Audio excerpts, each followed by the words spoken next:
വേണ്ടോ ഒരു ജോൺസൺ മാവുങ്കലിനെ?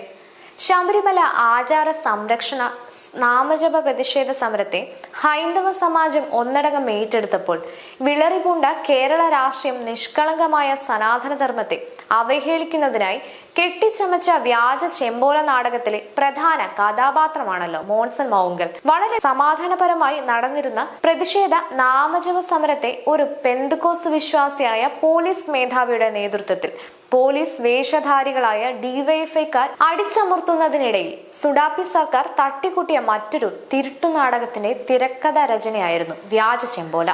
ഇതിനുവേണ്ടി ചില ഹിന്ദു വിരുദ്ധ മാധ്യമ പ്രവർത്തകരുടെ സഹായത്തോടെ ആക്രി കച്ചവടക്കാരനായ മോൺസൺ മാവുങ്കൽ എന്നയാളെ ഉപയോഗിച്ച് വ്യാജ ചെമ്പോല നിർമ്മിച്ച് പന്തളം കൊട്ടാരത്തെയും ശ്രീ മണികണ്ഠ ചരിത്രത്തെയും ആക്ഷേപിച്ചത് നമുക്ക് മറക്കാൻ കഴിയുമോ? ശനീശ്വരനായ ശബരിനാഥന്റെ അനിഷ്ടത്തിന് പാത്രമായവർ ഓരോരുത്തരായി കണ്ടകശനിയുടെ ദൃഷ്ടിയിൽപ്പെട്ട് ചക്രശ്വാസം വലിക്കുന്ന കാഴ്ചയാണ് നമുക്ക് മുമ്പിലുള്ളത്. ത്രിലോകനാഥൻ മഹാദേവന് പോലും ശനി ഭഗവാന്റെ നിർദാക്ഷിണ്യം നേരിടേണ്ടി വന്നു. അപ്പോൾ പിന്നെ രാക്ഷസ ജനങ്ങളുടെ കാര്യം പറയാനുണ്ടോ?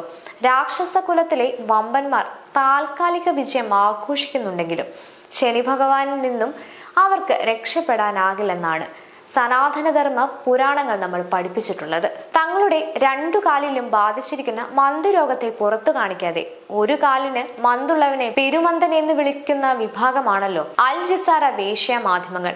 ചാനൽ സ്റ്റുഡിയോകളിൽ നടക്കുന്ന അശ്ലീലങ്ങളും മൊബൈൽ ചാറ്റുകളും അസഹ്യമാകുമ്പോൾ നടക്കുന്ന പൊട്ടിത്തെറിക്കലുകളിൽ പെട്ട് പലരും പുറത്തേക്ക് തെറിച്ചുപോയി ഓലത്തുമ്പിൽ പിടിച്ച് ഊഞ്ഞാലാടി ബാലൻസ് ചെയ്യുന്നത് നാം കാണുന്നുണ്ട്. ശബരിമല ആചാരങ്ങൾക്കെതിരെ ഹിന്ദുക്കൾക്കെതിരെ നിരന്തരം വ്യാജ വാർത്തകൾ ധർമ്മസ്ഥല ഉൾപ്പെടെ എഴുന്നള്ളിക്കുന്ന അൽ കേരളത്തിന്റെ കമ്മ്യൂണിസ്റ്റ് മത ഇസ്ലാം മത ഹിന്ദുവിരുദ്ധ പ്രചാരകരായ ചില മാധ്യമ പ്രവർത്തകർ ഹൈന്ദവ സമാജത്തിന്റെ ശക്തിരൂപം കാണാൻ പോകുന്നതേയുള്ളൂ. പെരുങ്കളനായ ആക്രി കച്ചവടക്കാരനായ മാവുങ്കലിന്റെ എച്ചിൽ കഴിച്ചവർ ഇഡിയുടെ നോട്ടീസ് ലഭിച്ചതോടെ പരക്കം പായുന്ന കാഴ്ചയാണ് ഇപ്പോൾ നാം കാണുന്നത്.